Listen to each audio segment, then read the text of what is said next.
Is it really possible to learn a life lesson when you're a 9 or a 10-year-old? That's next on this episode of the Gratitude Journal podcast. This is the Gratitude Journal podcast. 2021 continues to be almost a bleed over from 2020, or at least that's so it seems. Welcome, friends, to another edition of the Gratitude Journal podcast. Matthew is my name. Always nice to have you listening and downloading and knowing that you're going to whatever platform you normally use to gather audio content and aggregate it, and then downloading it into your device and spending some time with it. So I try to return the favor because I try to find other podcasts that are both of interest to me and ones that I think that I can benefit from. And hopefully some of the content in this podcast is also something that you can benefit from. I don't claim to be a teacher or an instructor or a credentialed person. It's merely just a way for me to share some thoughts about my outlook and my perspective and my life and some of my experiences, and hopefully your experiences and the episodes that make up your life will kind of merge together, and you may find some value in this audio content. Either way, I welcome you back to the Gratitude Journal podcast, a podcast designed, and I have to keep reminding myself of this because I, like a lot of hosts, have a tendency to sort of go off on a tangent, sort of find the back way to try to make a point. And sometimes I have to remind myself to stay focused that this podcast is designed to hopefully enable me throughout my life to find different ways to be grateful and to find gratitude for things, and hopefully share those with you, and that you in turn may find episodes in your life that will allow you to find gratitude and to be grateful for stuff.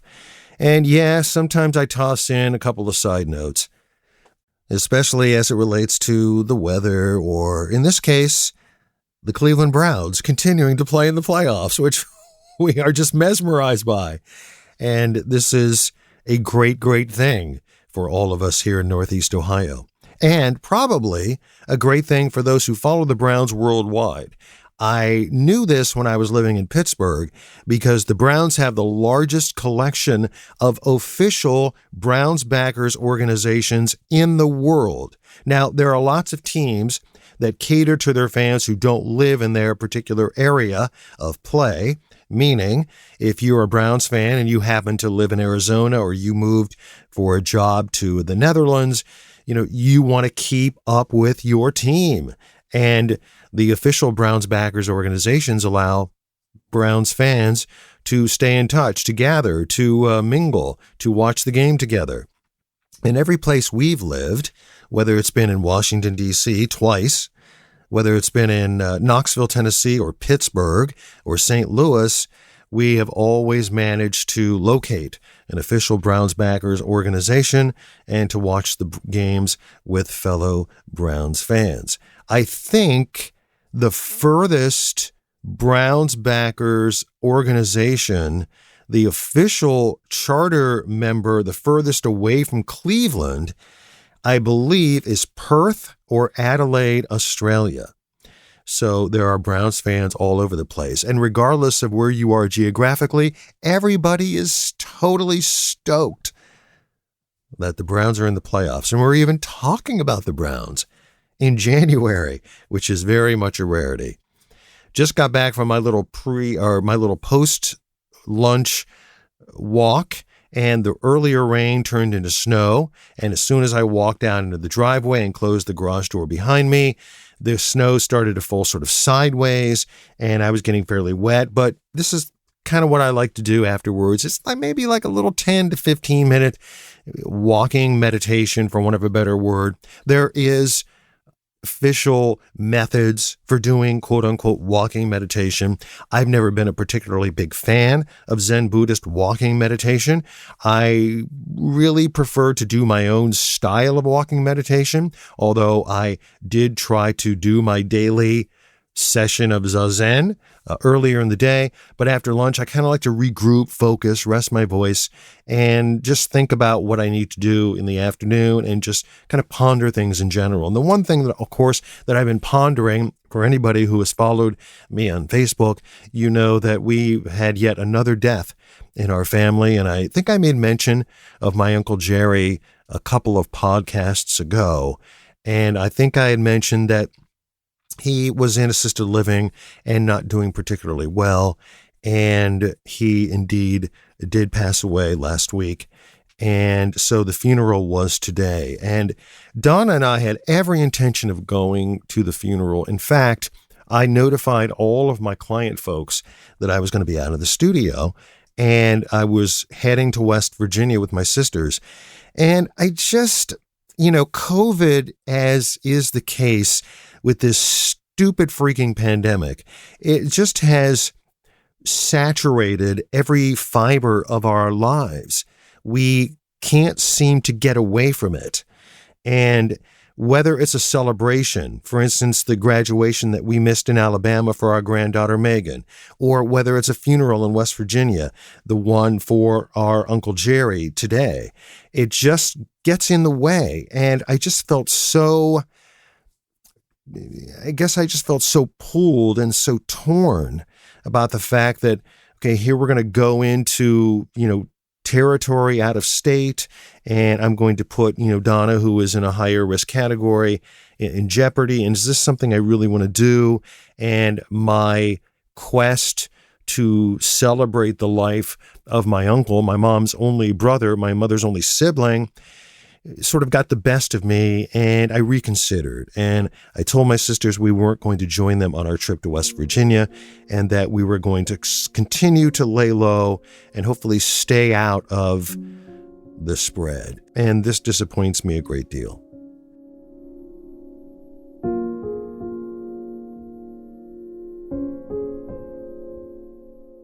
And I preface this podcast by asking, is it possible for a 9 or a 10-year-old to be inspired by somebody? And I think that my Uncle Jerry is proof positive of that.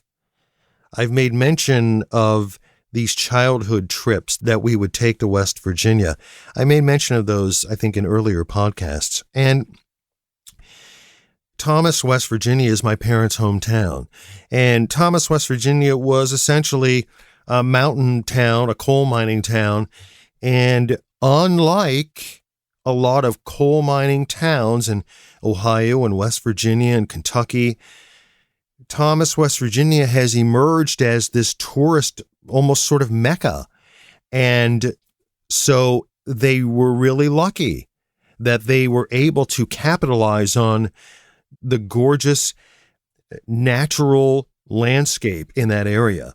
It's prime real estate for mountain biking and kayaking and skiing, and it's an outdoors paradise.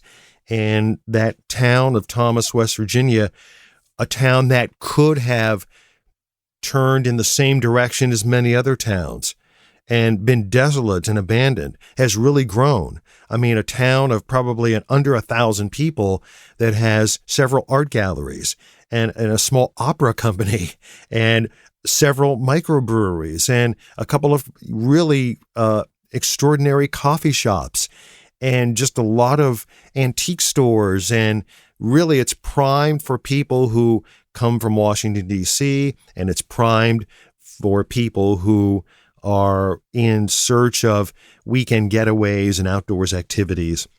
And it just happens to be my parents' hometown. And so we would go back there as kids every year. We would load up in the station wagon. Later on, all 7 of us, when my youngest brother, Pat, finally was born, and we would journey back. And one of the things that really impressed me about my Uncle Jerry is that he just seemed to be this larger than life personality. And I mentioned in my Facebook post that he had a joke for everything. I mean, quite literally, if you named a topic, he had a joke for it. And the jokes would just go on and on and on. And he was the kind of person who could entertain rooms of people. And really, what I admired most is that he could entertain rooms of people the minute he walked into a room. He just had that presence about him. When he walked into a room, all eyes turned to him, and he was the master of the room. Not in an arrogant way, not in a pushy way. Just he had the personality that was able to immediately connect with people. And even as a 9-year-old, this mystified me.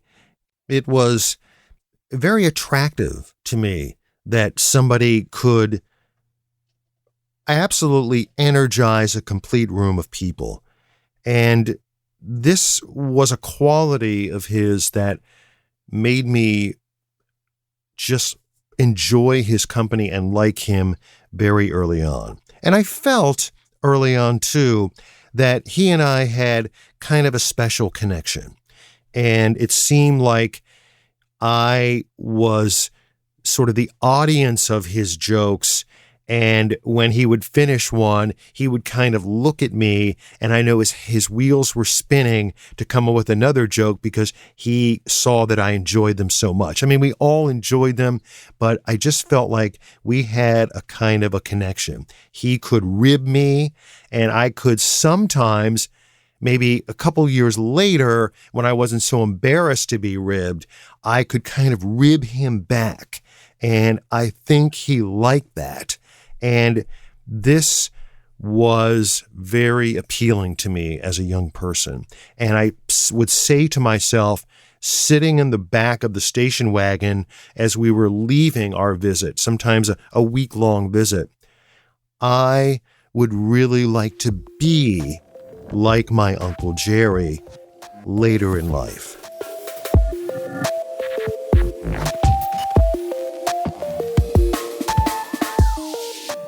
When my mother's father, Jerry's father, my grandfather, passed away, it was one of the first times that I had journeyed back to West Virginia during the winter. And our trips to West Virginia were summer trips, trees full of leaves, beautiful blue skies, cool in the evening because you're on a mountaintop. There was a smell because of the pines. The water tasted different. In fact, I used to tell my grandfather, I like the water so much, I want to take some back with me. And during one of those trips, he had 2 empty milk gallon jugs. And he went down the road to this little spigot. It was like a piece of iron that stuck out from the rocks, and the water was feeding down through this little spigot. And as kids, we would cup our hands and we'd hold them underneath this little pipe, and we would drink the water. Well, he went down there and he filled up 2 of these gallon jugs with this water. And I remember by the time we got home, I had drank like 3/4 of one of these gallons of water before we even got home. And later in the evening, I would pour some into a glass, and I would close my eyes and I would swallow it. And whatever was in that water, I don't know, there was sort of like a rusty kind of aftertaste. But to me, it was very appealing as it rolled across my palate. And I kept thinking of those pines in the mountains waving gently in the wind as I was sitting outside at my grandfather's service station. And I would drink this water and count the days until we could go back to West Virginia and visit everybody again and visit my cousins and just spend time in the mountains. So this trip to West Virginia in the winter was very strange. I mean, it was cold and there weren't any leaves on the trees. And the trees didn't make a sound when the wind blew, and people were huddled up, and this was a sad occasion, and it was just very different. People looked pale. I looked pale. The snow crunched under our feet as we walked to the funeral home. And it was just a very odd time for a young person who really hadn't had much experience with death before. And of course, my Uncle Jerry was in the room afterwards during a reception after the funeral. And my Uncle Jerry was telling jokes. He was doing what he did. And this seemed odd to me at first. Why would my Uncle Jerry be telling jokes, and why would people be laughing at them? I didn't understand death. I didn't understand how people grapple with death. I didn't understand that the mourning process happened in your own private time. I thought we were all getting together in this room and we were going to mourn, but that wasn't the case. But there were people who were sad. There were people who required somebody to come up to them and hold them or hug them or put their arm around them. And my Uncle Jerry was that person. I watched him float between telling jokes to people and sitting next to them, consoling them, telling them it was going to be all right. And it occurred to me afterwards, driving back, that this person had just lost his father. And not only was he trying to lighten the mood, but he was the person who others turned to find consolation in their grief. And as much as I could understand it, he was good at it. He was great at it. It made me think the other day that this is what Father Fick at the seminary talked about when he talked about The Old Man and the Sea, the Ernest Hemingway work of art. And when he said, this story, it encapsulates the theory of grace under pressure. And the first person who came to my mind was not Santiago, but it was my Uncle Jerry. As I saw him in my head, going around to the various people at that get-together after the funeral and consoling people and talking to people and executing grace under pressure. And it's something that made me love him even that much more.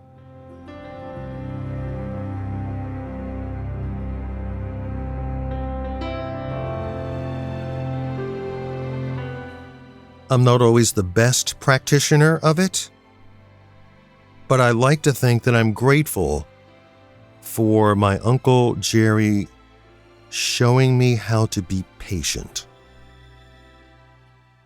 My father had located this 1972 Volkswagen Beetle, a used one back in West Virginia, and it was our mission to go back and get this car. So we had gone back as a family, and then my father was going to drive the Beetle back, and my mother was going to drive the regular station wagon or whatever they had at that time. And it was about my time to drive. I was already driving, and I didn't know anything about manual transmissions. I just thought you, like the car that we used in driver's ed and my parents' car, that you started the car, you grabbed the shift on top of the steering column, you put it into drive, and then you drove. I didn't really know about clutches. I didn't know anything about them. But here, of course, this car had a manual transmission. So it was my introduction to try to learn how to shift gears and to learn how to press a clutch in and to operate this sort of strange car that was challenging. I liked the idea of this challenge because, I watched movies about manual transmission cars and people shifting gears, and they were sports cars and they looked cool. Someone in a Triumph TR6 racing around some European city. Well, that looked cool. So I thought, I want to look cool. And hell, this is a European car. And so I want to learn how to drive this car. So my father was trying to teach me how to drive this car. And it was an abomination.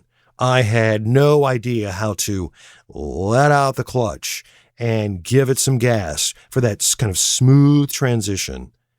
Either I would let the clutch out too soon, it would pop it, and we both would go surging towards the windshield, or I would press on the gas too much without letting out the clutch, and the engine would just whine out. And I was always starting in the wrong gear. It was just a disaster. And my father was becoming quite impatient with me. And he said, all right, that's enough today. Let's go back. And so we drove back to my grandmother's house, and everybody's standing outside talking. And we got out of the car, and my dad was saying, I don't think he'll ever learn how to drive this car. He was telling him all the things that I'd done wrong. And I was embarrassed, but really, I had done a lot of things wrong, so he wasn't particularly wrong about saying it. However, my Uncle Jerry kind of stepped in, rose to the rescue, and said, come on, let's go. He grabbed the keys from my dad and said, let's go. I'll work with you a little bit. So we got into the car, and we drove up a road to the cemetery. And as we were going up the hill, he said, in West Virginia, this is the kind of thing you have to do for your test. And I said, what do you mean? He said, we're going to pull over the side of the road. He pulled over, and he was driving, and he put the car in neutral, and he let the car go backwards down the hill by itself. And then you had to put the car in first, and you had to make it go forward so that it can only back down the hill a certain amount of space. It seemed absolutely impossible for me. Like, how could anybody do that? I mean, this guy must be the most amazing driver in the world. And he did it 2 or 3 times. And I was just in awe. Like, you got to be kidding me. And we got out to the top of this hill finally, around where the cemetery is. And he stopped the car and he said, you're going to get in and drive. And I gulped and, really? And he says, yes. So we switched positions. And of course, the same thing transpired. But I felt at the end of that day like I had a little bit better grasp of, of the clutch gas synchronization process, because the way that he instructed me was one of patient tutoring, one that was quick to dismiss my errors and concentrate on the things that I had done right. And I've thought about that lesson numerous times while I was an instructor at business colleges. And I would say to myself, try to be patient like Uncle Jerry. Try to put yourself in this student's position. Try to pretend, at least, that you know where this person's coming from so you can be better equipped to handle the dilemma that they're involved with. And I like to think that that patience that he exhibited on that day was something that I could use down the road and have used down the road. And for that, I'm grateful.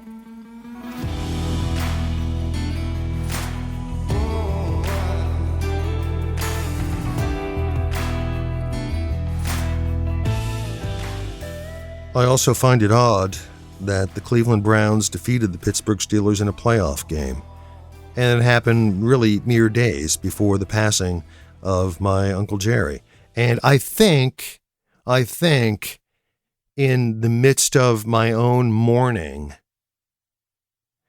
that vision of him telling jokes, grace under pressure, in the midst of a bad event, finding a little glimmer of humor and hope. I would think that the one person who would find it amusing that he happened to pass away the day after the Browns beat the Steelers, that Uncle Jerry would find humor in that he would find worth in that.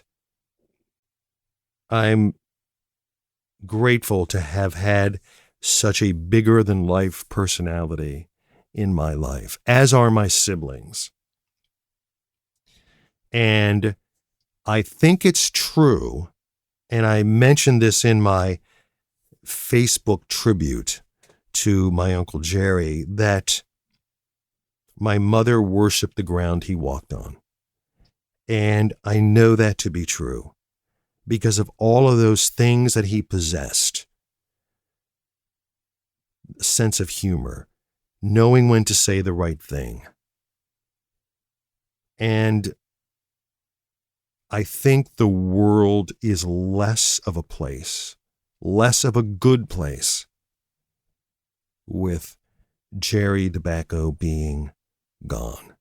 And so just for those things, and I'm sure there are many other things, I'm grateful